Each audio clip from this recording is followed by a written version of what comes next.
Hello guys, कैसे हैं आप लोग। Welcome back. तो लास्ट पार्ट में हमने पढ़ा था कैटेगरीज। ठीक है, आई होप आपने टेबल बना लिया होगा। आई होप आधा तो भी याद हो ही गया होगा। ठीक है, देखो काफ़ी लोगों की अनरियलिस्टिक एक्सपेक्टेशन होती है कि इतनी कॉम्प्लेक्स चीज़ें एक बार में याद हो जाएं। ऐसा नहीं होगा। इजी वाली भी याद हो गई। जैसे मैंने आपको बताया था कि कैटेगरी 1 एंड 2 जो है, एक इन्वेस्टी कंपनी में 25% ऑफ इन्वेस्टमेंट फंड लगा सकते हैं। कैटेगरी जो ये है 3 है, उसके लिए 10% है। ठीक है, ऐसे बेसिक बेसिक जो इजी इजी क्लॉजेस हैं, उतना भी अगर आपका फर्स्ट रीडिंग में याद हो गया है तो भी आपको वरी करने की ज़रूरत नहीं है। जो टेक्निकल पार्ट है, जो हमने मार्केट मेकिंग का पढ़ा, फिर हमने जो इनसाइडर ट्रेडिंग का पढ़ा, बहुत सारे जो पॉइंट्स पढ़े, वो धीरे धीरे एक दो रीडिंग में याद होते हैं। सबका जो बेसिक क्लॉज है वो याद होना होना चाहिए। जैसे मैंने आपको बताया था कौन से फंड में 75% है, कौन से फंड में 2/3 1/3 है। बस इतना तो भी अगर बेसिक स्ट्रक्चर भी चार्ट का याद हो गया तो भी बहुत बड़ा प्रोग्रेस है। ठीक है, चलिए ये पार्ट में हम डिस्कस करने वाले हैं एंजल फंड्स। ठीक है, बहुत ही अच्छा कंसेप्ट है एंजल फंड्स। ठीक है, नॉर्मल फंड ही है जिसमें पैसा जो लगा रहे हैं उनको हम एंजल कह रहे हैं। एंजल मुझे एक्सप्लेन करने की जरूरत नहीं है, आप सबको पता ही होगा एंजल का मतलब क्या होता है। तो ये एंजल मतलब क्या है, एक माइंडसेट है, एक नजरिया है कि आप किसी के लिए एंजल हो। It's not a global concept. एक इंसान सबके लिए एंजल नहीं हो सकता। मैं भी काफ़ी स्टूडेंट के लिए एंजल हूँ। काफ़ी लोग कहते हैं कि सर आप डाउट सॉल्विंग करते हो, कोई है ही नहीं जो डाउट सॉल्व करे, तो हमारे लिए आप ऐसा हो, हमारे लिए आप वैसा हो। तो कोई भी एक इंसान किसी के लिए एंजल हो सकता है और किसी के लिए रावण भी हो सकता है, ऐसा भी हो सकता है। तो ये भी वैसा ही है। आप एक नॉर्मल फंड हो, आप एक नॉर्मल फंड हो, आप जो पैसे लगा रहे हो उनको एक नाम दिया गया है एंजल इन्वेस्टर। जो एंजल फंड में पैसा लगा रहे, नाम ही इसलिए दिया गया है वो इन्वेस्टर, क्योंकि आप एंजल फंड में पैसा लगा रहे हो, इसलिए you are called as angel investors. अब ये पैसा जहां लगेगा, ये पैसा फंड जो इकट्ठा हो रहा है, ये कहां लगेगा? ये same investee companies, venture capital undertaking, इन्हीं में लगेगा। इनके लिए आप एंजल हो, क्योंकि इनको कोई पैसा दे ही नहीं रहा। अचानक से आप आ गए भगवान बन के, इनको आपने पैसा दे दिया, तो इसीलिए ये वर्ड है एंजल फंड्स। ठीक है, ये एक्चुअली ये पूरा एक सब कैटेगरी है of venture capital fund. Already हम पढ़ चुके हैं वेंचर कैपिटल कहां पैसा लगाते हैं, स्टार्टअप्स, बराबर, स्टार्टअप्स में पैसा लगाते हैं। अर्ली स्टेज वेंचर्स में पैसा लगाते हैं। अर्ली स्टेज वेंचर्स में ही हम सीड कैपिटल पढ़ चुके हैं। तो ये सारे एरियाज हमने पढ़े हैं कि ये ऐसे एरियाज हैं जहां बैंकिंग सेक्टर पहुंच ही नहीं पा रहा, बैंक इनको पैसे देता नहीं है, फाइनेंशियल इंस्टीट्यूशन इनको पैसा देता नहीं है। तो ये समझ रहे हो, ये ऐसे फंसे हुए लोग हैं जिनको कोई पैसा ही नहीं देता। और ऐसे समय में अगर कोई फंड आगे आके आपको फंड कर रहा है, पैसे दे रहा है, और आप कह रहा है कि जाओ अपने सपनों को हकीकत में बदल दो, तो आपके लिए एंजल ही है वो।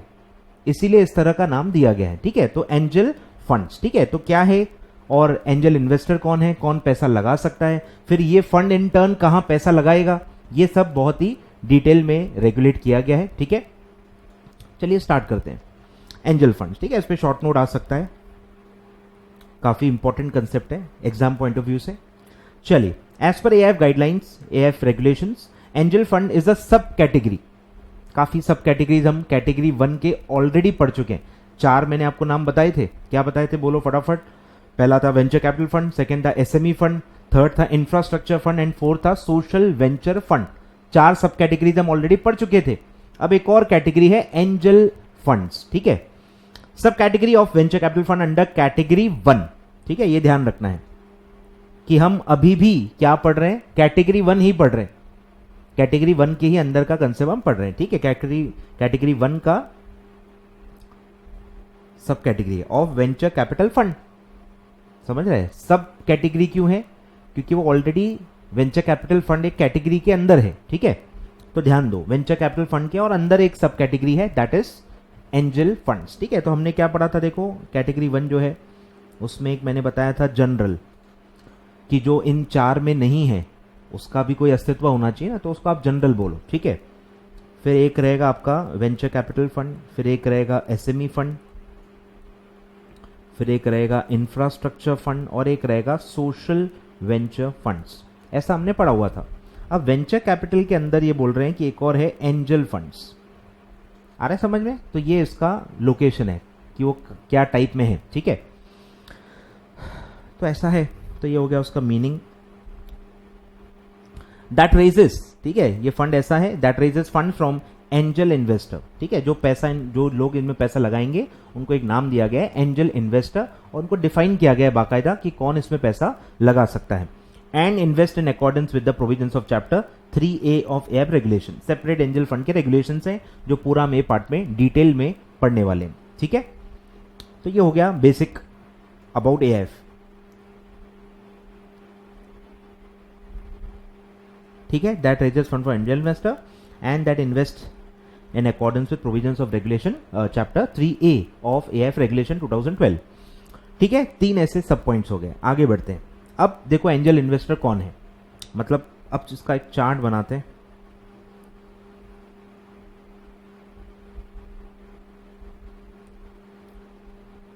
ठीक है।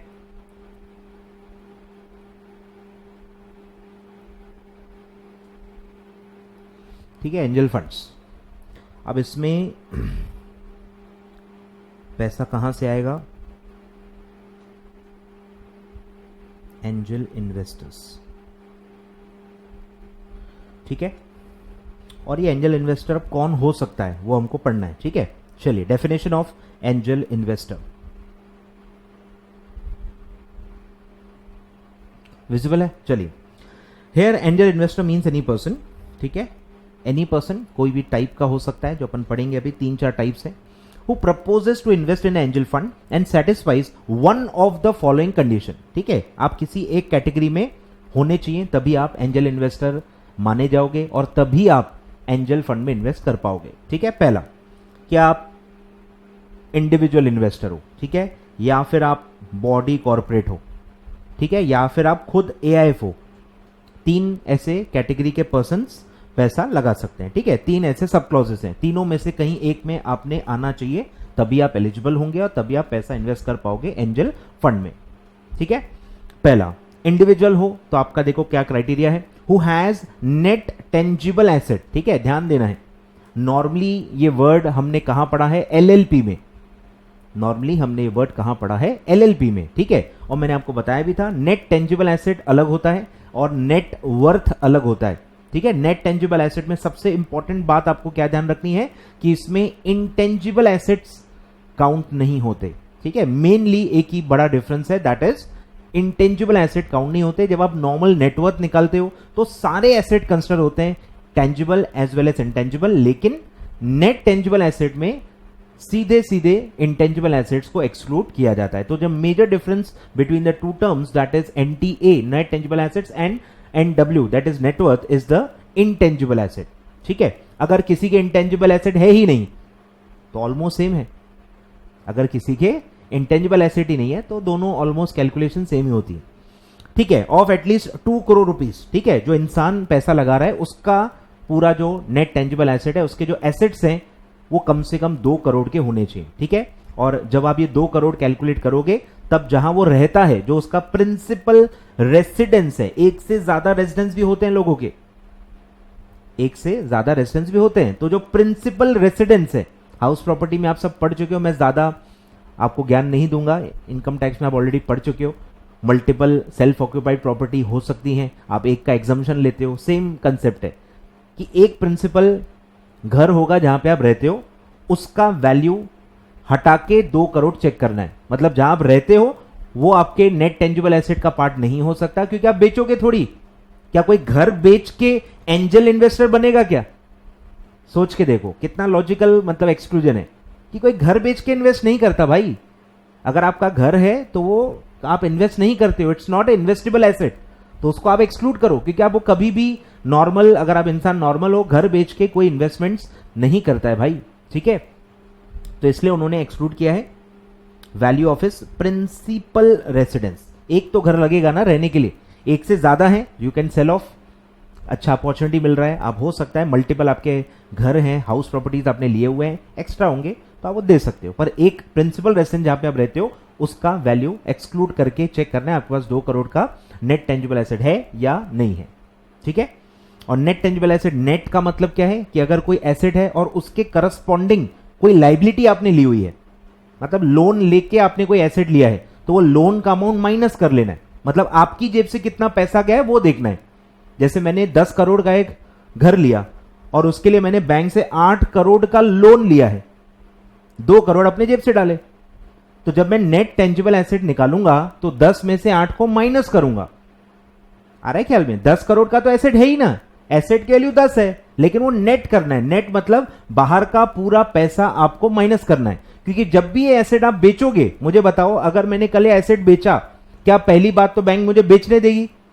नहीं बेचने देगी। कब बेचने देगी? जब मैं उनको ये प्रॉमिस करूंगा कि भैया मैं घर बेच के पहले 8 करोड़ आपको ही देने वाला हूं, तब जाके वो परमिशन देगा कि चलो आप सेल ऑफ कर लो। आ रहा है ख्याल में? तो नेट टेंजिबल एसेट मतलब नेटवर्थ ही होता है कि आपका पैसा कितना लगा हुआ है, तो जो भी स्पेसिफिक एक्सटर्नल लाइबिलिटीज हैं वो आपको माइनस करनी है, इसलिए उसका वर्ड है, इसका नाम है नेट। ठीक है, चलिए, तो अकाउंट्स में सब आपने पढ़ाई होगा, इन केस आप साइंस वाले हो तो मैं बता रहा हूं आपको। ठीक है, चलो तो excluding value of principal residence, ये बहुत ही स्पेशल पॉइंट है, कहीं भी नहीं है, इसलिए आपको मैं बार बार ये बता रहा हूं, तो आपको अच्छे से ख्याल में रखना है, कहीं भी नहीं है। चलो फिर, एंड हु हैज, तीनों में से एक में आप होने चाहिए, मतलब आप एक्सपीरियंस भी होने चाहिए, सिर्फ पैसों से काम नहीं बनेगा, उस फील्ड की आपको नॉलेज भी होनी चाहिए। तो कैसे हम चेक करेंगे? पहला, who has early stage investment experience.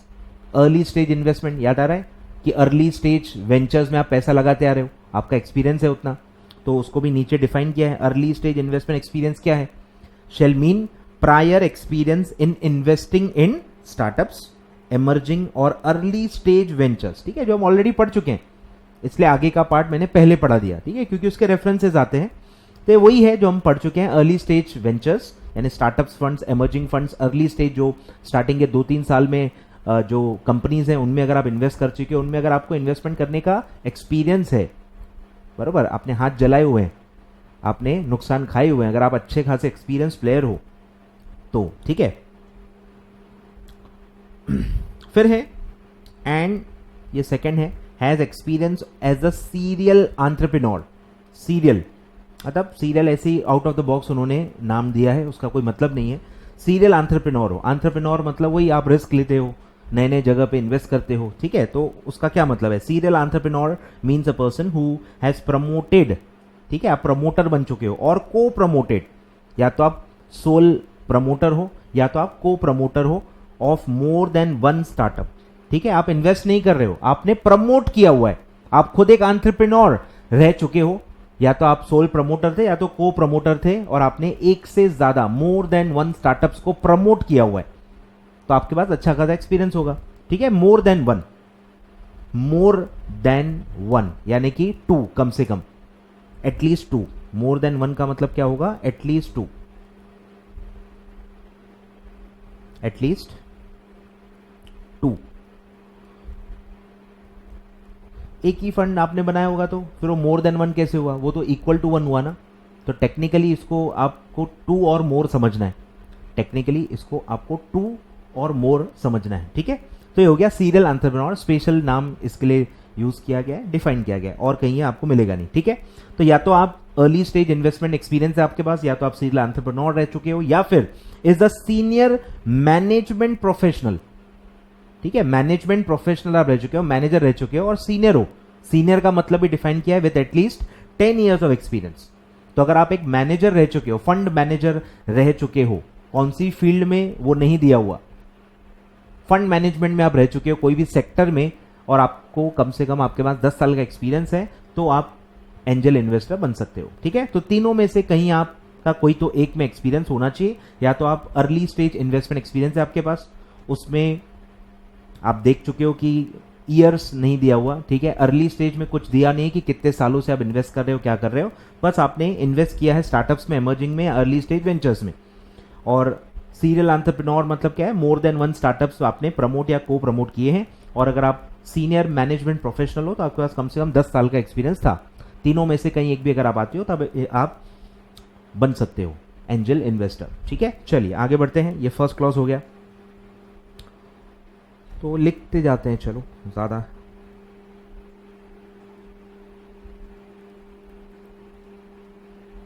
तो मैं उल्टा चार्ट बना रहा हूँ। नॉर्मली अपन ऐसे बनाते हैं, ये मैं ऐसे बना रहा हूँ, ठीक है। इंडिविजुअल इंडिविजुअल बोले तो फिर उसको पहला क्या है, net tangible assets greater than और equal to 2 crore excluding value of principal residence, ठीक है। शॉर्ट फॉर्म्स लिखूंगा, आप कहीं लिख देना, excluding value of principal residence, ठीक है। और फिर एंड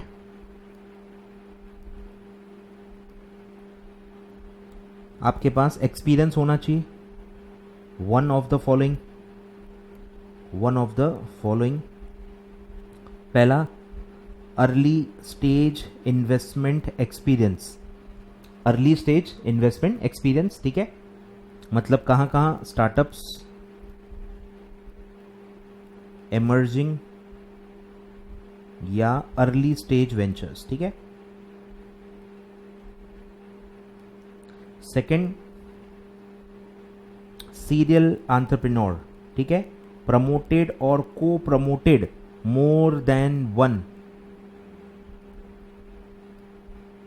वन स्टार्टअप, ठीक है। And third is senior management professional, ठीक है। एक्सपीरियंस ग्रेटर देन और इक्वल टू 10 ईयर्स। सिंपल है, ठीक है। लिखने के बाद बहुत सिंपल लगेगा, तो ऐसा है, ये आपको इतना याद रखना है। फिर सेकंड, अब आगे बढ़ते हैं कि एंजल इन्वेस्टर कौन हो सकता है। तो it can be a body corporate, it can be a body corporate with a net worth. अब यहाँ नेटवर्थ ज़्यादा चलता है कि बॉडी कॉर्पोरेट्स में जो भी उनके रिस्पेक्टिव एक्ट्स होते हैं उसमें नेटवर्थ वर्ड ज़्यादा यूज होता है, ठीक है, क्योंकि इंटेंजिबल एसेट भी लेना होता है। फॉर एटलीस्ट 10 करोड़, ठीक है, कम से कम 10 करोड़ का आपका नेटवर्थ होना चाहिए। एक ही कंडीशन है, नेटवर्थ ग्रेटर देन और इक्वल टू 10 करोड़, ठीक है। अब ये इंडिविजुअल थोड़ी है, प्रिंसिपल रेजिडेंट हटाओ, ये तो लॉजिकल आपको याद रखना है कि इंडिविजुअल है इसीलिए वैसा क्लॉज है। बॉडी कॉर्पोरेट में रेजिडेंस का क्या लेना देना है, ठीक है। तो इतना बेसिक आपको आता ही होगा, इनकम टैक्स में आप पढ़ चुके हो। फिर है आप खुद एक एआईएफ हो, ऑल्टरनेट इन्वेस्टमेंट फंड हो, registered with SEBI under AIF regulations, और वेंचर कैपिटल फंड हो आप, रजिस्टर्ड अंडर सेबी, पुराने गाइडलाइन में आप रजिस्टर्ड हो। पुराने वाले वीसीएफ भी अभी भी जिंदा हैं, जब तक उनके स्कीम्स चल रहे हैं तब तक वो काम कर सकते हैं और पुराने गाइडलाइंस के हिसाब से आप काम कर सकते हो, ठीक है। ये आप पढ़ चुके हो या आपने, मैं बता रहा हूँ कि वो काम कर सकते हैं, ऐसा नहीं कि सब उनको वाइंड अप करना है। जो स्कीम्स चल रही हैं, जो काम चल रहा है, वो जब तक का बोला हुआ है तब तक वो कैरी फॉरवर्ड कर सकते हैं, और जैसे ही वो कंप्लीट हो जाएगा उसके बाद वो नए स्कीम्स लॉन्च नहीं कर सकते। कुछ भी नया स्टार्ट करने पे पाबंदी है। एग्जिस्टिंग जो है वो कंटिन्यू रख सकते हैं और उनको कंप्लीट कर सकते हैं। जो भी स्कीम्स चल रही होंगी, जितना भी उसका रिमेनिंग टेनोर होगा वो आप सर्व कर सकते हो, वो आपको बीच में वाइंड अप करने की जरूरत नहीं है या उसको एआईएफ में कन्वर्ट करने की जरूरत नहीं है, ठीक है।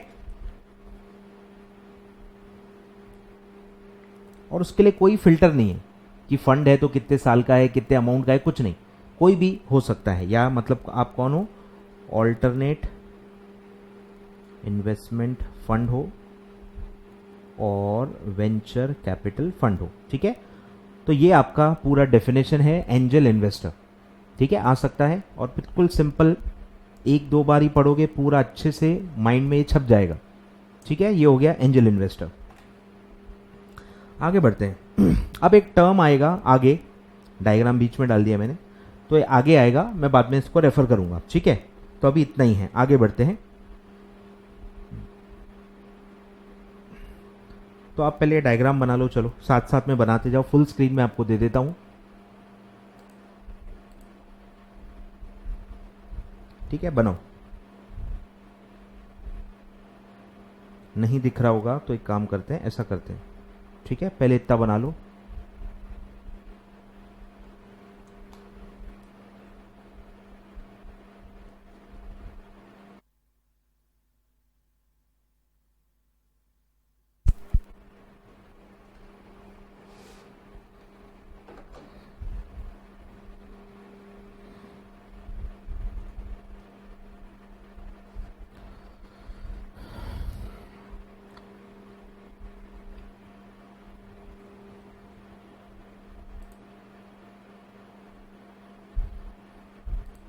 चलिए वेलकम बैक।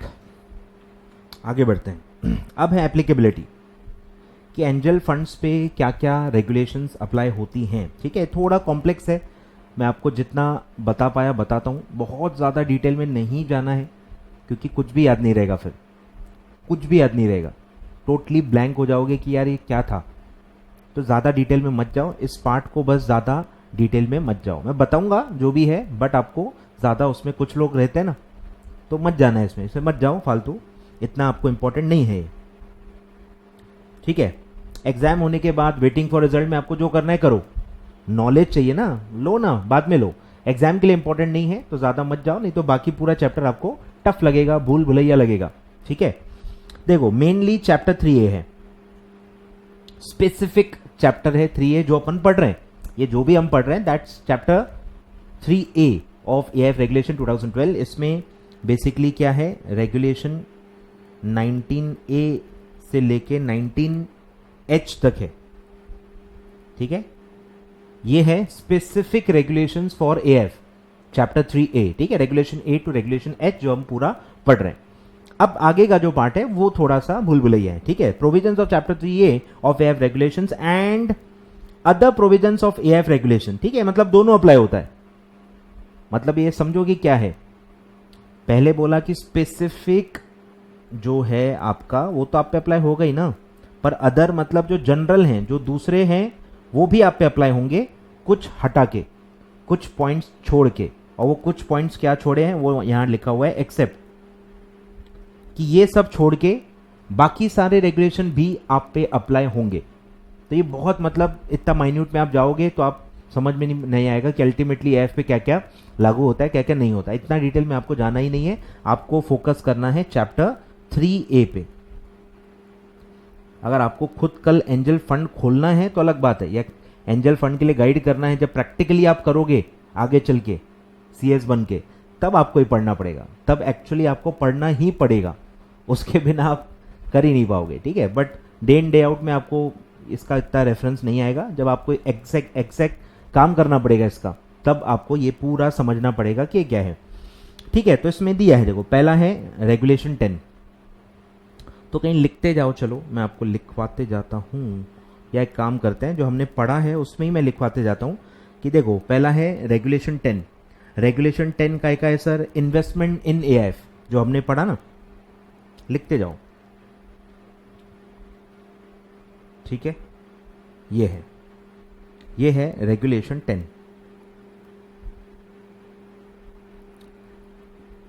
ठीक है, इसका ये जो बोला गया है ना, ये ABCD क्लॉज हैं सारे। ठीक है, मैंने हटा दिया था, तो ABCD है ये, बेसिकली A, ये B, ऐसे ये सब क्लॉजेस हैं।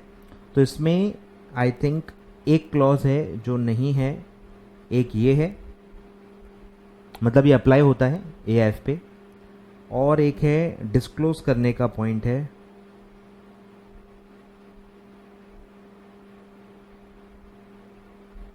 पता नहीं आया नहीं क्या, हाँ ये वाला है, ये एक सेपरेट पॉइंट है ये वाला।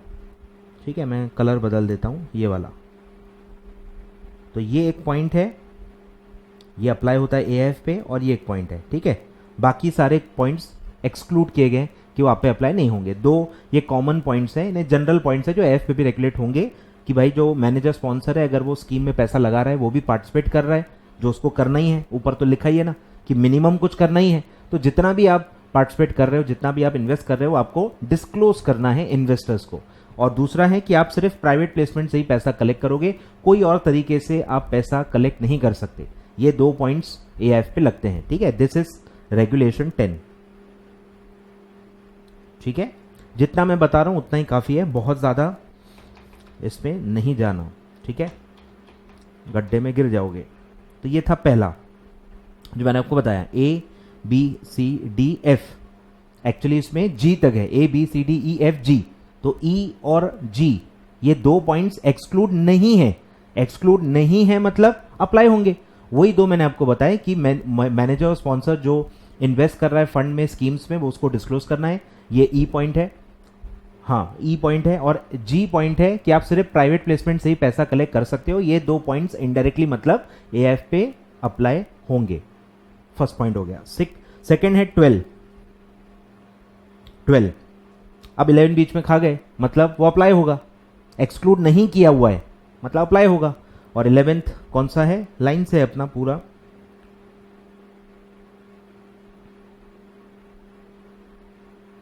ठीक है, ये है प्लेसमेंट मेमोरेंडम, ये है रेगुलेशन 11, ठीक है। तो ये अप्लाई होगी टू एंजल फंड्स, ठीक है, लिख सकते हो आप भी, जिनको इंटरेस्ट है, जिनको इंटरेस्ट नहीं है छोड़ दो, कोई भी रिस्क नहीं है एग्जाम का, ठीक है। ये कुछ ही स्टूडेंट्स के लिए जिनको हर चीज़ पढ़नी होती है, डिटेल में पढ़नी होती है, अच्छी बात है, मैं बता रहा हूँ, ठीक है। 11th ये पूरा अप्लाई होगा। फिर 12th है, ठीक है, स्कीम्स, मतलब ये अप्लाई नहीं होगा, नॉट अप्लाई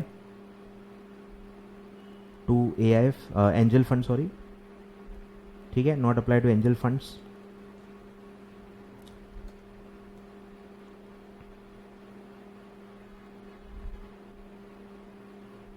ठीक है, ये हो गया।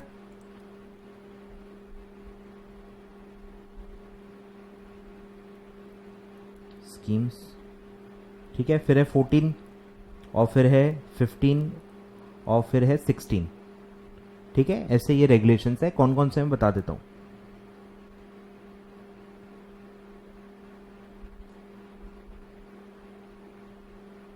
ये है 16, रेगुलेशन 16, ठीक है। इसके भी आप देखोगे, मैंने बताया था, ये है सब रेगुलेशन 1, उसके उन्होंने पॉइंट्स देखो दिए हुए हैं, और ये है सब रेगुलेशन 2, तो आप देख लो, ठीक है। फिर है यस जनरल इन्वेस्टमेंट कंडीशन, ये था 15, ठीक है। और एक है लिस्टिंग, बरोबर 14 इज लिस्टिंग, ये भी अप्लाई नहीं होगा क्योंकि लिस्टिंग के सेपरेट रेगुलेशन दिए हुए हैं, ठीक है।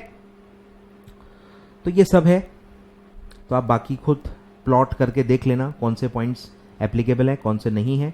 आपको इसमें कुछ भी याद नहीं रखना है, ठीक है, सिर्फ एक ही पॉइंट याद रखना है कि chapter 3A specifically deals with angel funds, ठीक है, वो हम पढ़ रहे हैं, ठीक है। तो ये आप देख सकते हो।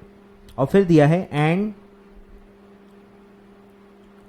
Guidelines and circulars under AIF regulation unless specifically excluded, मतलब जो और भी आएंगे बाय डिफॉल्ट आप पे अप्लाई होंगे, जब तक गवर्नमेंट या सेबी खुद आपको एग्जम्पशन नहीं देता कि भैया ये सर्कुलर एंजल फंड्स पे अप्लाई नहीं होगा, तब तक मतलब आप पे हर चीज अप्लाई होगी जैसे कोई भी सर्कुलर AIF पे बनता है और उन पे अप्लाई होता है, ठीक है। Shall apply to angel funds and schemes launch by such angel funds, ठीक है। ये पूरा हो गया एप्लीकेबिलिटी, ठीक है। जितना मैंने बताया उतना ही काम का है, उससे ज्यादा डिटेल में जाने की जरूरत नहीं है, ठीक है। आगे बढ़ते हैं, चलो। रजिस्ट्रेशन नॉर्मल, क्या आपको अप्लाई करना है same. An applicant may apply for registration as an angel fund in accordance with the registration requirements as specified and an AIF already registered under AIF which has not made any investment। ध्यान दो, आप register हो चुके हो पर अभी तक आपने काम स्टार्ट नहीं किया है, आपने फंड रेजिंग नहीं की है, तो आप वॉलेंटरीली कन्वर्ट भी हो सकते हो क्योंकि आपने कोई प्लेसमेंट मेमोरेंडम फाइल नहीं किया है, कोई पैसा नहीं लिया, कोई कुछ किया नहीं है, काम स्टार्ट नहीं किया, सिर्फ आपने रजिस्टर किया है। और रजिस्टर होने के बाद आपकी इच्छा हो गई कि चलो हम AIF में कन्वर्ट हो जाते हैं। अब अभी आप भले कोई और टाइप के फंड होंगे, हो सकता है आप नॉर्मल वेंचर कैपिटल फंड हो, नॉर्मल SME फंड हो, इंफ्रास्ट्रक्चर फंड हो, कोई और टाइप के फंड हो और आपको कन्वर्ट होना है तो आप कर सकते हो अगर आपने अभी तक कोई इन्वेस्टमेंट्स नहीं किए हैं, ठीक है। Has not made any investments, ठीक है, मे apply for convergence of its category into an angel fund, ठीक है। तो नया फंड भी आप बना सकते हो, एग्जिस्टिंग फंड जिसने कोई अभी तक इन्वेस्टमेंट किए नहीं है वो भी कन्वर्ट हो सकते हैं, ठीक है, सिंपल है। अब सबसे मेन पॉइंट है, पैरेलल पॉइंट है, जैसे हमने नॉर्मल AIF के लिए पढ़ा ना, जो अभी इन्होंने एक्सक्लूड नहीं किया, ABCD और वो F, ये जो 5 पॉइंट हटाए उसके सिमिलर पॉइंट्स अलग से दिए हुए हैं, इसीलिए हटाए। तो जैसे हमने इन्वेस्टमेंट इन AIF पढ़ा नॉर्मली, वैसे ही इन्वेस्टमेंट इन एंजल फंड्स का अलग क्राइटेरिया है, ठीक है। उसका एक कंपैरेटिव चार्ट भी आप बना सकते हो। Angel fund shall only raise, ठीक है, स्पेशल पॉइंट है, angel fund shall only raise funds by way of issue of units to angel investor, ठीक है। सबसे बड़ा पॉइंट कि सिर्फ एंजल इन्वेस्टर से आप पैसा ले सकते हो, उसके अलावा कोई और इन्वेस्टर से पैसा नहीं ले सकते।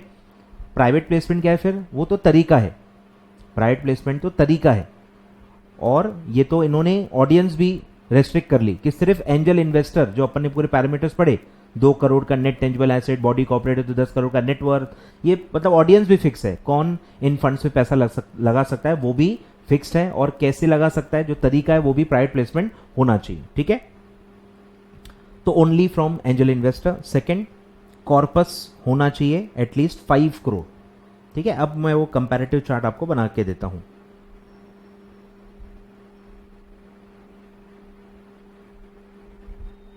तीन ही पॉइंट्स हैं इसमें एक्चुअली जो कंपैरेटिव हैं। एक है इन्वेस्टमेंट इन एआईएफ नॉर्मल, और एक है इन्वेस्टमेंट इन एंजल फंड,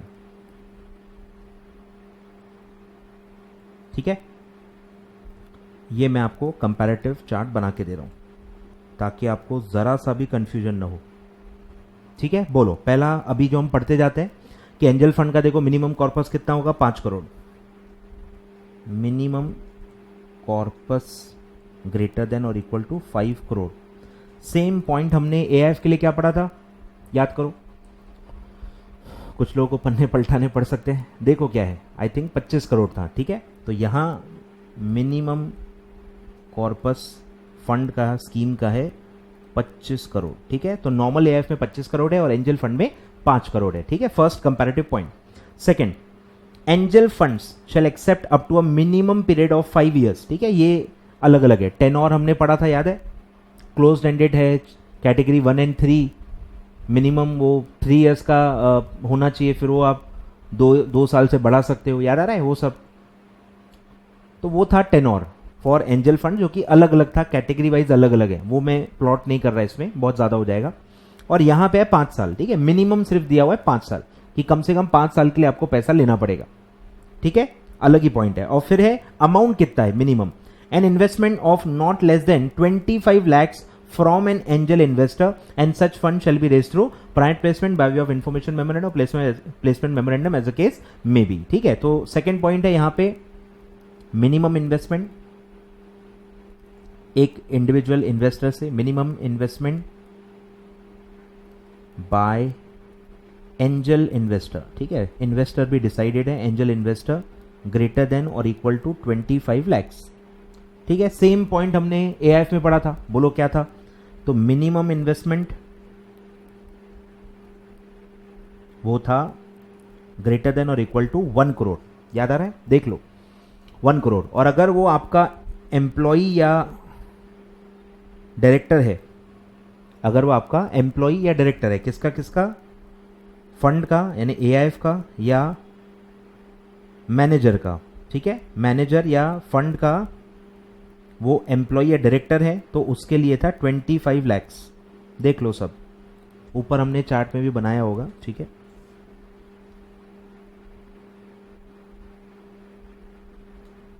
ठीक है, यहां देखो हमने बनाया होगा, नहीं बनाया,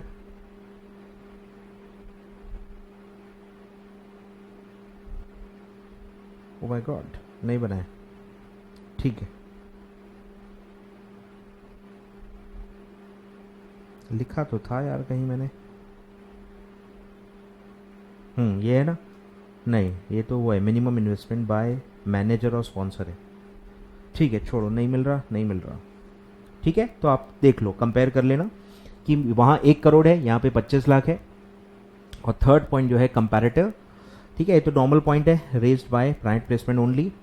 however the provisions of companies act same, companies act apply होगा अगर आप कंपनी स्ट्रक्चर में फंड को बना रहे हो, बोलने की बात ही नहीं है, हर जगह लिख के आएगा कि अगर angel fund is formed in the structure of a company then companies act also needs to be followed, ठीक है। अब एक और आगे बढ़ते हैं, ये हो गया बेसिक, ठीक है। कितने पॉइंट हैं, 1 2, इसको मैं 2 में डिवाइड कर रहा हूं, 10 और अलग और अमाउंट अलग, ठीक है, और 5, ठीक है। 5 पॉइंट्स हैं कि क्या क्या है, बोलते जाओ फटाफट। कि एंजल इन्वेस्टर से आप पैसा ले सकते हो। सेकंड, मिनिमम कॉर्पस एक स्कीम का होना चाहिए 5 करोड़। फिर कम से कम 5 साल के लिए आपको पैसा लेना है, और एक इंडिविजुअल एंजल इन्वेस्टर से आपको कम से कम 25 लाख रुपए लेने। और अगर आप कंपनीज स्ट्रक्चर में हो तो कंपनीज एक्ट 2013 भी आपको फॉलो करना पड़ेगा, ठीक है। इंपॉर्टेंट है, 5 पॉइंट है। आगे बढ़ते हैं। अब जब आप स्कीम्स लाओगे, ठीक है, इसीलिए देखो वहां स्कीम्स हटाया गया था, जहां जो जो वहां हटाया है वो अलग से इनके लिए सेपरेट पॉइंट्स है, पूरा म्यूचुअली एक्सक्लूसिव है वो, जो जो चीज़ें वहाँ हटाई है वो यहाँ पे इंक्लूड की गई हैं, स्पेसिफिकली 19A से लेके 19H तक उसको प्रोवाइड किया गया है। फिर है स्कीम्स, वहाँ हटाया तो यहाँ देखो अलग से दिया है, एंजल फंड में launch scheme subject to the filing of term sheet, ठीक है, टर्म शीट नाम दिया है, with SEBI containing material information regarding the scheme in the format and time period as may be specified, separately बताएंगे। और पैसा raise करने के लिए आपको प्रॉपर वही फाइलिंग करके अप्रूवल लेके सब डिस्क्लोजर्स देने होंगे। फिर है ये एक पॉइंट कंपैरेटिव है, no scheme of angel fund shall have more than 200 angel investor. यही पॉइंट वहां क्या पड़ा था एंजल फंड में, सॉरी एआईएफ में 1000, याद करो देखो, तो मैक्सिमम इन्वेस्टर्स हो सकते हैं लेस देन और equal to 1000, should not be more than 1000, ठीक है, तो लेस देन और इक्वल टू 1000। और यहां पे है maximum angel investors should be less than और इक्वल टू 200। और इसी में मैंने बताया था कि नॉर्मली एआईएफ के लिए 1000 है, लेकिन उसी के अंदर एक और क्लॉज था कि अगर आप एक कंपनी हो तो फिर कंपनीज एक्ट फॉलो करना पड़ेगा, और कंपनीज एक्ट में क्या लिखा हुआ है, सेक्शन 42 200 आ रहा है ख्याल में। तो ऐसे दो लेयर्स थे, normal 1000 for structures other than company 1000 maximum, and for company structure 200। यहां पे तो नॉर्मली 200 है, तो अलग से कंपनी के लिए लिखने की जरूरत ही नहीं है, कोई भी स्ट्रक्चर में आप बने हो आपके लिए 200 ही है एंजल फंड के लिए, ठीक है। तो ये 3 पॉइंट्स थे जो मुझे आपको बताने थे, ठीक है, आपको बिल्कुल कंफ्यूजन नहीं होना चाहिए कि कहां क्या है, ठीक है। तो ये सिंप्लीफिकेशन के लिए है, इस पे आई डोंट थिंक कोई क्वेश्चन आएगा, बट लिमिट्स याद रहनी चाहिए, इधर का उधर नहीं होना चाहिए, ठीक है। तो ये आप लिख लो, फुल स्क्रीन में आपको दे देता हूं, लिख लो भाई अच्छे से।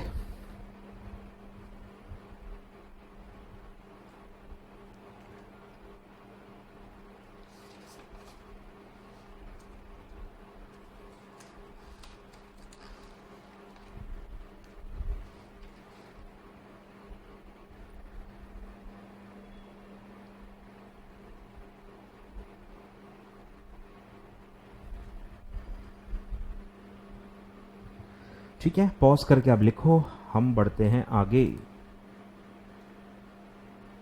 चलिए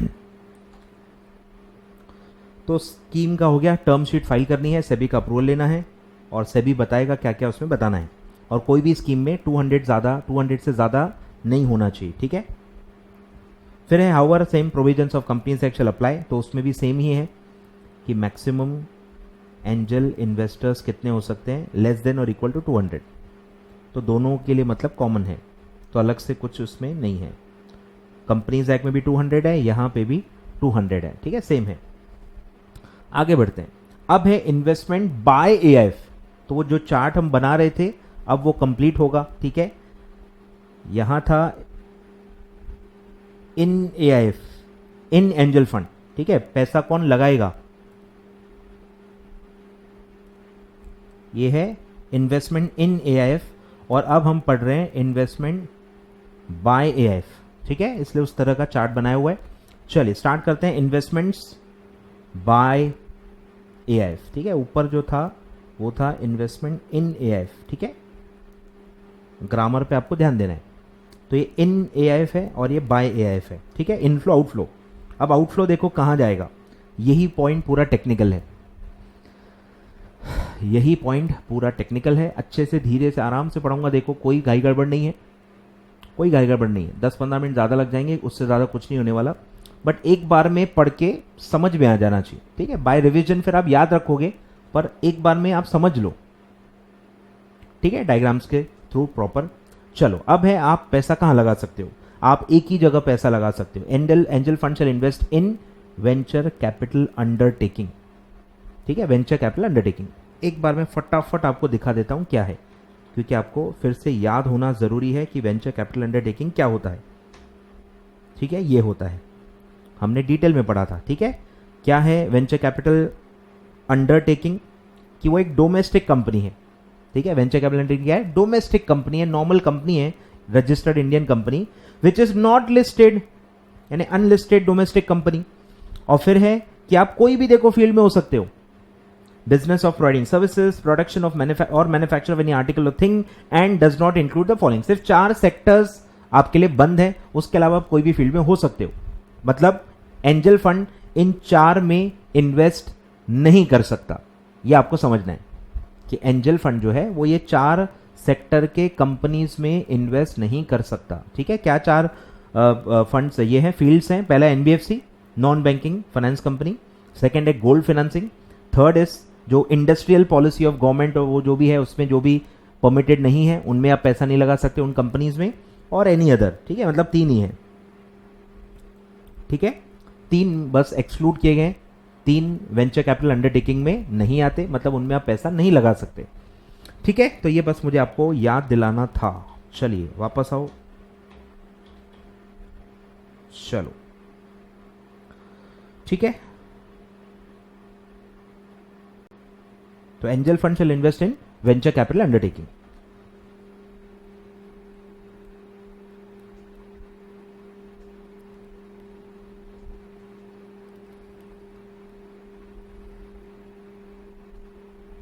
ठीक है, अब इसमें क्या टर्म्स एंड कंडीशन है. ठीक है, डिटेल में हम पढ़ते हैं. Number 1, which complies with the criteria regarding the age of venture capital undertaking or the startup issued by the. अभी इसमें अमेंडमेंट है. क्या अमेंडमेंट है बता देता हूं कि जो एक तो डिपार्टमेंट का नाम आई थिंक बदल गया है. एज जो है ना, एज ऑफ स्टार्टअप, वो अभी आपने पढ़ा होगा, कंपनी लॉ में भी रहता है 5 ईयर्स था अभी तक, और रिसेंटली वो बढ़ के 10 हो गया है कि अप टू 5 ईयर्स के स्टार्टअप्स नॉर्मली सारे एग्जाम्शन के एलिजिबल होते हैं. अब वो बढ़ा के कर दिया गया है 10 ईयर्स. ठीक है, हर जगह स्टार्टअप मतलब 10 ईयर्स. ठीक है, अमेंड कर दो आप. इसलिए यहाँ पे 5 ईयर्स लिखा ही नहीं है, यहाँ वर्ड लिखा हुआ है एज. एज मतलब number of years. Number of years कितना है, पहले 5 था और हाल ही में रिसेंट अमेंडमेंट है कि वो 10 हो गया है. ठीक है, सर्कुलर में उसमें बदलाव आया है. एज कितना है अब आपको याद रखना है, 10 ईयर्स. और जो डिपार्टमेंट का नाम है, जो डिपार्टमेंट है DIPP, इसका नाम भी बदला हुआ है. मैं आपको नया नाम बता देता हूं. ठीक है, तो उसका जो पहले नाम था वो था department of industrial policy and promotion. तो इसको शॉर्ट फॉर्म बोलते थे DIPP. ठीक है, अब उसका नाम बदला गया है, उसको रीस्ट्रक्चर किया गया है और अब उसका नाम है ये department for promotion of industry and internal trade. ठीक है, क्या नाम है, department for promotion of industry and internal trade. ठीक है, तो जो ये अमेंडमेंट है, एक तो ये डिपार्टमेंट का नाम बदला गया है और दूसरा 5 ईयर्स को 10 ईयर्स किया गया. ये 2 अमेंडमेंट्स हैं, आप अलग से नोट कर लो. ठीक है, तो एक 5 to 10 हुआ है, मैंने बता दिया, और एक है डिपार्टमेंट का नाम बदला है. डिपार्टमेंट का नाम देखो क्या था, department of industrial policy and promotion DIPP, और अब नाम बदल गया है DPIIT, department for promotion of industry and internal trade. ठीक है, एंड इंटरनल ट्रेड, तो ये उसका नाम हो गया है. तो आप करेक्शंस कर लो. ठीक है, चलिए वापस आ जाओ. तो ये पहला है. ठीक है, जो स्टार्टअप है वो अप टू 10 ईयर्स वाले इसमें होना चाहिए. मतलब जहां पैसा लगा रहे हो वो स्टार्टअप होगा, और वो स्टार्टअप मतलब अप टू 10 ईयर्स वाला स्टार्टअप होना चाहिए. ठीक है, जो क्वालिफाई होता है उसके सर्कुलर में. ठीक है, पहला. Second, has a turnover of less than 25 crore, मतलब छोटा कंपनी होना चाहिए. एक मतलब क्राइटेरिया दिया है कि उसका जो टर्नओवर है, individual turnover is less than और equal to, sorry less than दिया है, इक्वल टू नहीं है, सिर्फ लेस देन, फर्क पड़ता है. Less than 25 crore.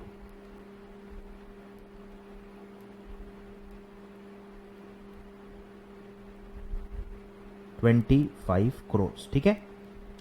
थर्ड,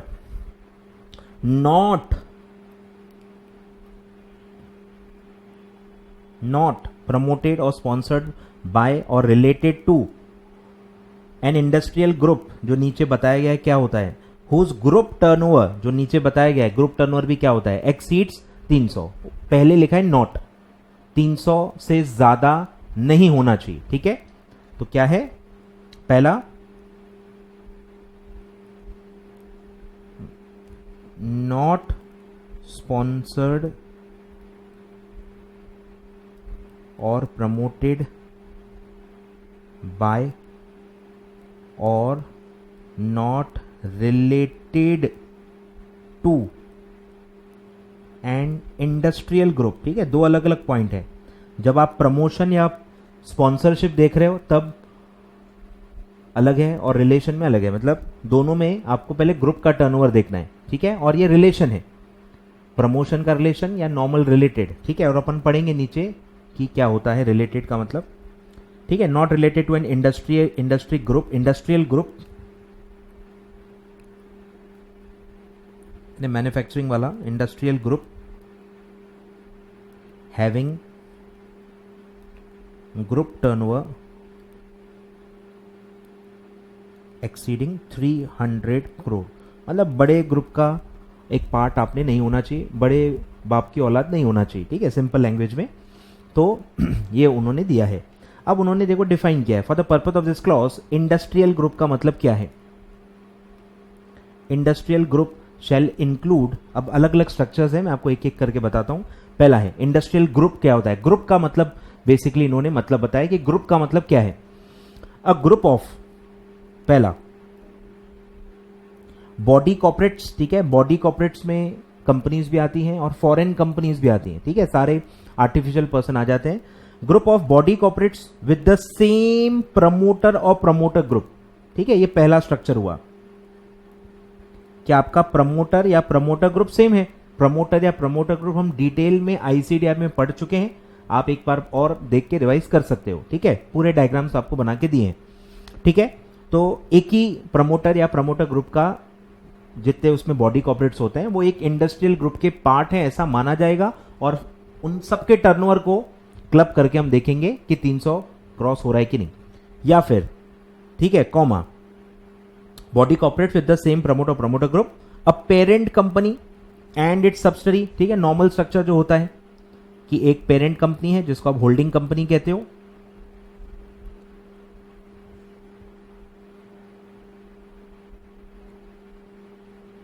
और उसके subsidiary. A group of body corporates in which same person और group of person exercise control. ठीक है, कॉमन कंट्रोल है, ऑलमोस्ट सिमिलर टू वही है प्रमोटर प्रमोटर ग्रुप का, सेम ही पॉइंट है कि कॉमन कंट्रोल है। एक इंसान मल्टीपल बॉडी कॉर्पोरेट्स को कंट्रोल कर रहा है तो वो सारा एक ग्रुप का पार्ट है, ऐसा माना जाएगा। ठीक है, वही common promoter common promoter group ही होता है उसका मतलब इनडायरेक्टली।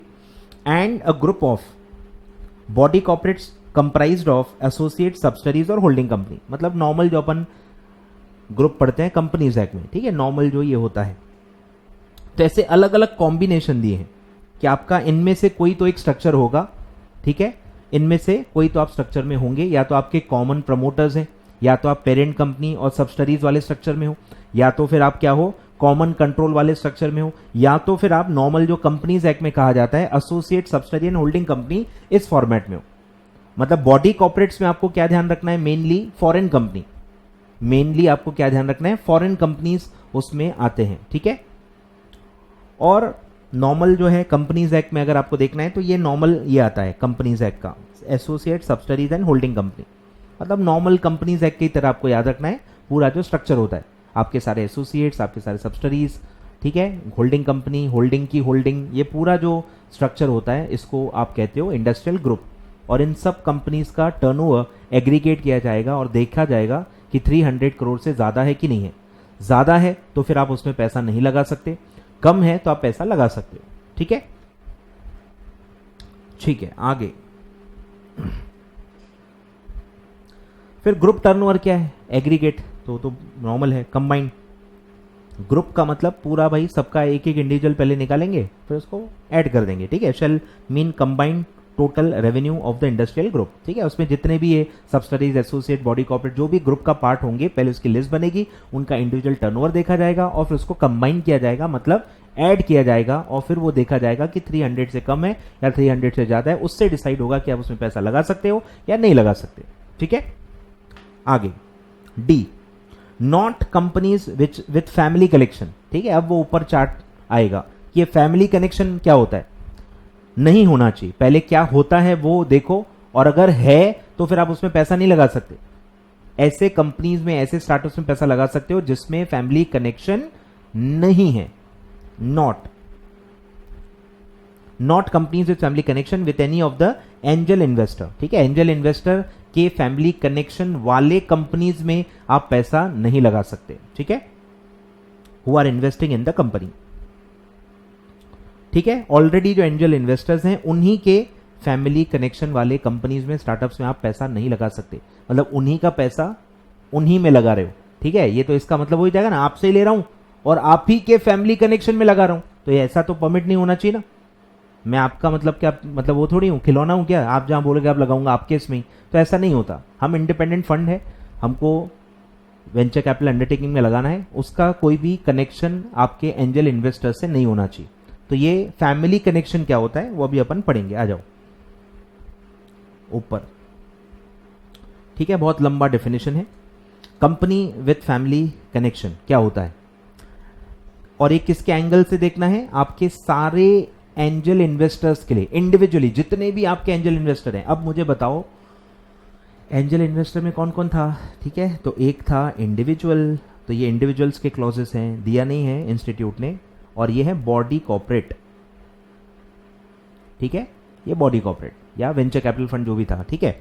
तो ये सब आपको देखना है। तो अगर मेरा इन्वेस्टर, मेरा एंजल इन्वेस्टर एक इंडिविजुअल है, तो उसका फैमिली कनेक्शन क्या है वो अपन पढ़ रहे हैं। Number 1, any company which is promoted by the individual, जो आपने खुद प्रमोट किया है, एंजल इन्वेस्टर ने ही कुछ कंपनीज प्रमोट की हुई हैं, तो उसके प्रमोटेड कंपनीज में आप पैसा नहीं लगा सकते, या उसके रिलेटिव्स ने वो प्रमोट किया हुआ है, ठीक है। तो एक बार मैं आपको रिलेटिव का भी थोड़ा एक बार डेफिनेशन देख के बता देता हूं, ठीक है। तो इसमें दिया हुआ है कि रिलेटिव मतलब जो कंपनीज एक्ट के सेक्शन 2 सबसेक्शन 77 में दिया हुआ है वो, ठीक है। तो उसमें क्या दिया हुआ है, वैसे तो आपको पता होना चाहिए, पर मैं आपको फटाफट बता देता हूं, एक आइडिया आने चाहिए। रिलेटिव 2 सबसेक्शन 77, ठीक है, कंपनीज एक्ट। तो उसमें आता है हस्बैंड एंड वाइफ, ठीक है। अगर आप हस्बैंड एंड वाइफ हैं तो आप रिलेटिव हैं, ऐसा माना जाएगा, पहला। और फिर एक लंबी लिस्ट है, ठीक है। फादर, सब में इंक्लूडिंग स्टेप फादर, ठीक है। आई होप आपको सब कंसेप्ट पता होगा। Step father, mother including step mother, son including step son, फिर सन की वाइफ, ठीक है। फिर डॉटर, डॉटर का हस्बैंड, और ब्रदर इंक्लूडिंग स्टेप ब्रदर, और सिस्टर इंक्लूडिंग स्टेप सिस्टर, ठीक है। ये आता है पूरा। और एचयूएफ हो तो members of HUF will be relatives, ठीक है। तो ये आपका कंपनीज एक्ट का डेफिनेशन है, आप लिख सकते हो। पूरी इमीडिएट नॉर्मल फैमिली है, brother sister mother father son daughter, son की वाइफ डॉटर का हस्बैंड, ठीक है, सिंपल। और स्पाउस यानी wife, husband and wife, normal जैसे इनकम टैक्स में आपने पता नहीं कितनी जगह पढ़ा होगा वैसा ही है, ठीक है। लिख लो आप, कोई दिक्कत नहीं है। तो ये हो गया, तो हम आगे बढ़ते हैं, ठीक है। रिलेटिव ने या आपने कोई भी कंपनी प्रमोट की है, मतलब जहां भी आप प्रमोटर हो वो, ठीक है। तो एक अलग से यहां करते हैं फैमिली कनेक्शन, यानी no family connection, no family connection with angel investor,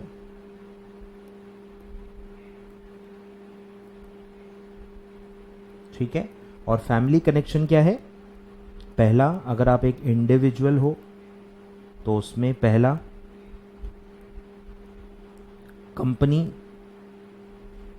promoted, ठीक है, किसने, बाय इंडिविजुअल या रिलेटिव, ठीक है। जो भी रिलेटिव या आपने खुद ने प्रमोट किए हुए कंपनीज हैं वो सारे कंपनीज आपके फैमिली कनेक्शन वाले हैं, ऐसा माना जाएगा, और उसमें आप पैसा नहीं लगा पाओगे, ठीक है, पहला। Second, any company where the individual और is relative is a director, ठीक है। तो कोई भी कंपनी, कंपनी क्यों आ रहा है, क्योंकि ये सारे वेंचर कैपिटल अंडरटेकिंग्स है जिनमें आप पैसा लगा सकते हो, उसके अलावा पैसा लगा भी नहीं सकते। को समझ में आ रहा है क्या, एंड जहां पैसा जाने वाला है वो कंपनी ही होगी, because venture capital undertaking means a company, ठीक है। तो कंपनी जिसमें कौन कौन, इंडिविजुअल या उसका रिलेटिव क्या है, कैपेसिटी क्या है, डायरेक्टर है। तो ये कंपनीज में भी आप पैसा नहीं लगा पाओगे। ये भी मतलब इन्वेस्टर्स के ही कंपनीज हैं ऐसा माना जाएगा, उनमें उनका इन्फ्लुएंस है। या फिर any company where the person or is relative has control, ठीक है, कंट्रोल आपके पास है, मेजॉरिटी शेयर आपके पास है, या उस कंपनी के डायरेक्टर्स आप अपॉइंट करते हो, उस कंपनी के पॉलिसी डिसीजन आप लेते हो, ठीक है, कंट्रोल का आपने मतलब पढ़ा ही होगा। और has shares of voting rights which entitle them to 15% or more of the shares of voting rights in the company, ठीक है। दो चीजें दी गई हैं, कंपनी जिसमें आपका कंट्रोल है या जिसमें आप शेयर्स या वोटिंग राइट्स हैं आपके पास, ठीक है, वोटिंग राइट्स हैं, ठीक है, किसके किसके मिला के, पर्सन और रिलेटिव, ठीक है। इसमें भी सेम, इंडिविजुअल प्लस रिलेटिव, और इसमें भी देखेंगे कि इंडिविजुअल प्लस रिलेटिव का जो शेयर होल्डिंग पावर है इज ग्रेटर देन और इक्वल टू 15%, ठीक है, 15% और मोर अगर आपका शेयर या वोटिंग पावर है आपका प्लस रिलेटिव्स का मिला के, तो वो भी कंपनीज में आप पैसा इन्वेस्ट नहीं कर पाओगे, ठीक है। तो ये पूरा एक पार्ट हुआ फॉर इंडिविजुअल्स, ठीक है। सेकंड, अगर आपका जो एंजल इन्वेस्टर है, अगर आपका जो एंजल इन्वेस्टर है वो बॉडी कॉर्पोरेट है, तो क्या होगा,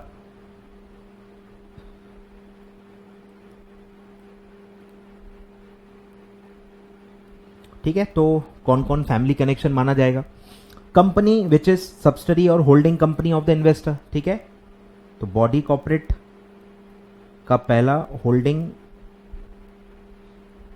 एंड सब्सिडरीज, वो सारे फैमिली कनेक्शन वाले ऐसा माना जाएगा और उनमें आप पैसा नहीं लगा पाओगे। Any company which is a part of same group और अंडर द सेम मैनेजमेंट, ये भी आपने एक दो रेगुलेशन में पढ़ा है, ठीक है।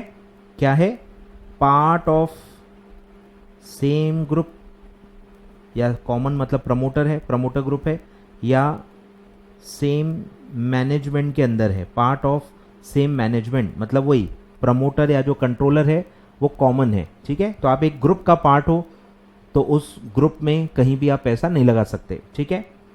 Any company where the body corporate or its director or partners have control, body corporate में एलएलपी भी आता है, बॉडी कॉर्पोरेट में एलएलपी भी आता है, इसलिए नाम यूज किया गया है पार्टनर्स, ठीक है। Any company where the body corporates or its director or its partner have control or shares or voting rights which entitle them to 15% or more of the rights, ठीक है। तो क्या बोला है कि ऐसी कंपनी जिसमें क्या है, आपके डायरेक्टर्स या आपके पार्टनर्स का क्या है, कंट्रोल है, ठीक है, कंट्रोल है, या आपके डायरेक्टर्स या पार्टनर्स का मतलब एक काम करते हैं, ठीक है, ठीक है। पहला है कंट्रोल है डायरेक्टर्स या पार्टनर्स का, ठीक है। Where the body corporate, where the body corporate मतलब बॉडी कॉर्पोरेट भी आएगा, जो आपका इन्वेस्टर है बॉडी कॉर्पोरेट, ये वाला बॉडी कॉर्पोरेट प्लस आपके डायरेक्टर या पार्टनर्स, बॉडी कॉर्पोरेट अगर कंपनी है तो डायरेक्टर्स आएगा, बॉडी कॉर्पोरेट अगर एलएलपी है तो पार्टनर्स आएगा, ठीक है। तो बॉडी कॉर्पोरेट जो भी स्ट्रक्चर में होगा उसके हिसाब से वो प्लस उसके डायरेक्टर या उसके पार्टनर्स, ठीक है, वो या तो कंट्रोल कर रहे हैं या तो वो 15% और मोर शेयर्स या वोटिंग राइट्स अगर एक्सरसाइज कर रहे हैं तो भी आप उन कंपनीज में पैसा नहीं लगा सकते, ठीक है।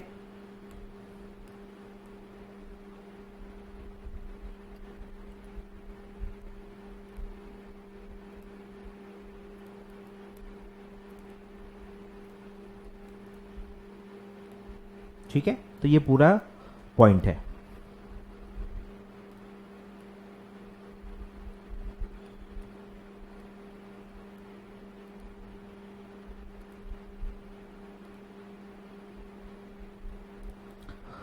तो ये है आपका चार्ट रेडी, ठीक है, पूरा हमने कवर कर लिया है। तो ये है सर आपका चार्ट, ठीक है, फुल चार्ट देखो है, कहाँ से पैसा आ रहा है, कहाँ पैसा जा रहा है, ठीक है। तो लिख लो, चलो एक एक मैं आपको पूरा दे देता हूँ और रिवाइज करवा देता हूँ फटाफट। चलिए, तो ये है कि आप पैसा कहाँ लगा सकते हो, बाय मतलब आप कहाँ इन्वेस्ट कर सकते हो। पहला था वेंचर कैपिटल अंडरटेकिंग, इसी में आप चाहो, अगर आपके पास टाइम है तो इसी में आप लिख सकते हो कि भैया ये क्या है, डोमेस्टिक कंपनी है, ठीक है, डोमेस्टिक कंपनी है जो मैन्युफैक्चरिंग, सर्विस या कोई भी इंडस्ट्रियल सेक्टर में हो सकती है, एक्सेप्ट जो वो 3 पॉइंट पड़े थे, क्या, एक्सेप्ट एनबीएफसी, गोल्ड फिनेंसिंग, या एक और क्या था, क्या था भाई मैं ही भूल गया, एनबीएफसी, गोल्ड फिनेंसिंग, अरे भगवान कोई बता दो,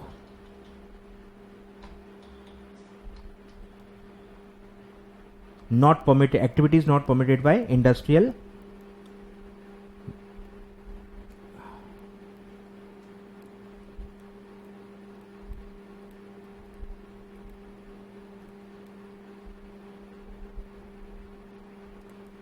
under industrial policy of government, ठीक है, शॉर्ट फॉर्म में आप लिख लो।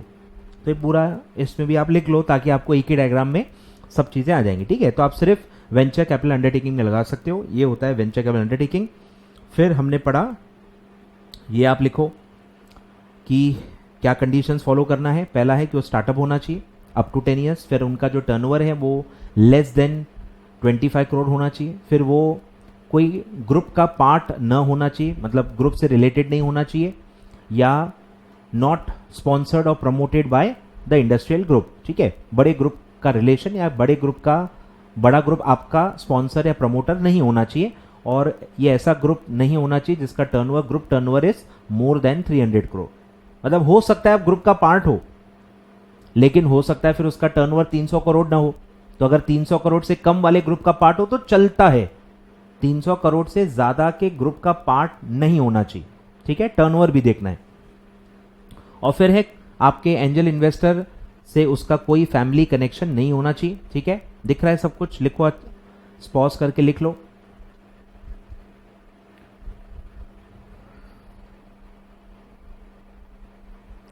ठीक है, और फिर है फैमिली कनेक्शन का मतलब क्या है, 2 एंजल इन्वेस्टर होते हैं नॉर्मली, इंडिविजुअल, बॉडी कॉर्पोरेट। फिर इंडिविजुअल है तो ये पूरा लिखो,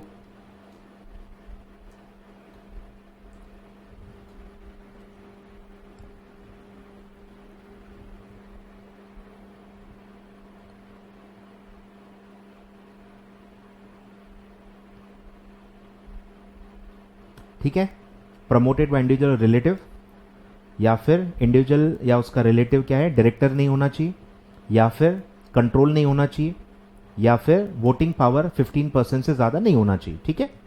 और फिर अगर आप बॉडी कॉर्पोरेट हो तो होल्डिंग सब्सिडी नहीं होनी चाहिए, सेम ग्रुप का या सेम मैनेजमेंट के अंदर आपने नहीं होना चाहिए, और जो भी बॉडी कॉर्पोरेट है उसके डायरेक्टर और या पार्टनर्स मिला के कंट्रोल नहीं कर रहे हैं उस कंपनी को, या उसमें 15% से ज़्यादा होल्ड नहीं कर रहे हैं, ठीक है, तो आप उसमें इन्वेस्ट कर सकते हो। तो ये पूरा सर हो गया एक टॉपिक, आई होप आप लिख लोगे अच्छे से। चलिए, स्क्रीन दे दिया मैंने आपको, आगे बढ़ते, कंप्लीट करते हैं इस टॉपिक को। चलिए, तो ये पूरा एक पॉइंट हुआ, ठीक है, ये सिर्फ पूरा एक ही पॉइंट हुआ अभी, ये पूरा एक ही पॉइंट है। अब सेकंड पॉइंट आगे बढ़ते हैं। अब है investment by Angel fund in any venture capital undertaking shell not B less than 25 lakhs and shall not exceed 10 crore. अब ऐसा कोई करस्पॉन्डिंग रेगुलेशन एएफ में नहीं था, लेते वक्त कंडीशंस थे, लगाते वक्त नॉर्मल कंडीशंस नहीं था, एंजल फंड में लेकिन है, ठीक है। तो जब भी आप पैसा लगाओगे कहीं पे भी यहां लिख दो, ठीक है, वेंचर कैपिटल अंडरटेकिंग, तो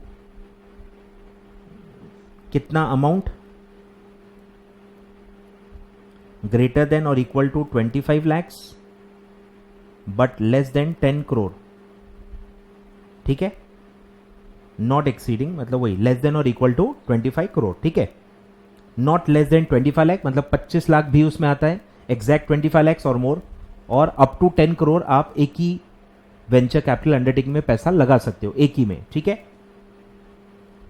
फिर सर आपने वो 5 करोड़ कहा था, अरे वो मिनिमम था, वो मिनिमम था, ये मैक्सिमम है, फर्क है ना, ठीक है, रेंज है वो। आगे फिर है लॉक इन रहेगा 1 साल तक, जहां पे भी आप पैसा लगाओगे। जब आप इन्वेस्टर से ले रहे हो तो आप मिनिमम 5 साल के लिए ले रहे हो, जब आप लगा रहे हो तो मिनिमम 1 साल के लिए आपको लगाना होगा, ठीक है। Investment by N angel fund in any venture capital undertaking shall be locked in for a period of 1 year, ठीक है, लॉक इन रहेगा।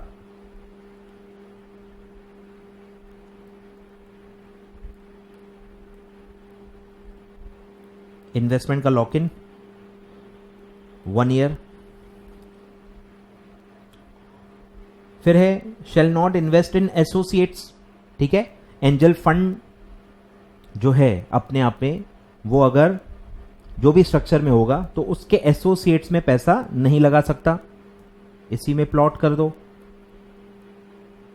Can not invest in associates, can not invest in associates, ठीक है, special point है। फिर है angel fund shall not invest, same जो अपन ने कहां पढ़ा था, कैटेगरी 1 एंड 2 सेम है, ये भी कैटेगरी 1 में ही आता है, तो कैटेगरी 1 वाला ही पॉइंट इस पे अप्लाई हो रहा है कि 25% से ज्यादा एक इन्वेस्टी कंपनी यानी एक वेंचर कैपिटल अंडरटेकिंग में आप नहीं लगा सकते। Shall not invest more than 25% of the total investment, वहां पे इन्वेस्टेबल फंड्स था, यहां टोटल इन्वेस्टमेंट वर्ड है, under all it scheme in one venture capital undertaking the compliance of which shall be ensured by the angel fund at the end of its tenure, ठीक है। तो ये एक और point इसमें है, वन वेंचर कैपिटल अंडरटेकिंग में maximum 25% of investment, ठीक है, एक ही कंपनी में 25% से ज्यादा आप नहीं लगा सकते, ठीक है, सेम जो कैटेगरी 1 एंड 2 के लिए था, ठीक है। और फिर है लास्ट, एंजल फंड में also invest in securities of company incorporated outside India, ठीक है, आउटसाइड इंडिया में भी लगा सकते हैं, subject to the condition and guidelines stipulated by RBI and SEBI from time to time, ठीक है। नॉर्मल अगर आप डेफिनेशन पढ़े तो अपन ने क्या पढ़ा था, डोमेस्टिक कंपनी, लेकिन यहां अलग से वो स्पेसिफाई कर रहे हैं कि आप बॉडी कॉर्पोरेट्स में भी लगा सकते हो। बॉडी कॉर्पोरेट्स मतलब वही कंपनी इनकॉर्पोरेटेड आउटसाइड इंडिया, इसी को आप क्या कहते हो, बॉडी कॉर्पोरेट, ठीक है। तो आप कंपनी इनकॉर्पोरेट आउटसाइड इंडिया में भी पैसा लगा सकते हो। यहां लिख देता हूं, can invest in company incorporated outside India, ठीक है, आउटसाइड इंडिया वाले कंपनीज में भी आप पैसा लगा सकते हो, सब्जेक्ट टू आरबीआई गाइडलाइंस, ठीक है। तो ये सारे कंडीशंस थे, ठीक है। क्या क्या थे कि एक अंडरटेकिंग में आप कम से कम 25 लाख रुपए लगाओगे, अप टू 10 करोड़ आप लगा सकते हो।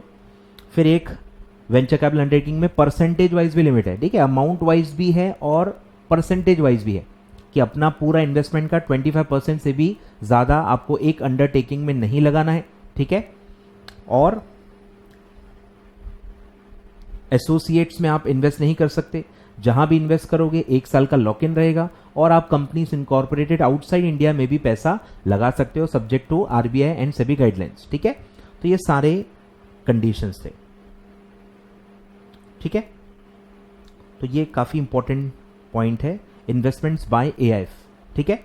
तो ये पूरा एक जगह मैंने आपको प्लॉट कर दिया, आई होप सो आप सब लिख रहे हो, ठीक है, ये भी लिख लेना, स्क्रीन दे देता हूं,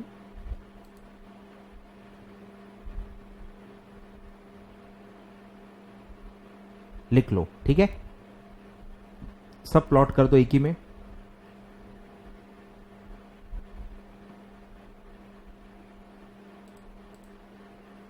चलिए,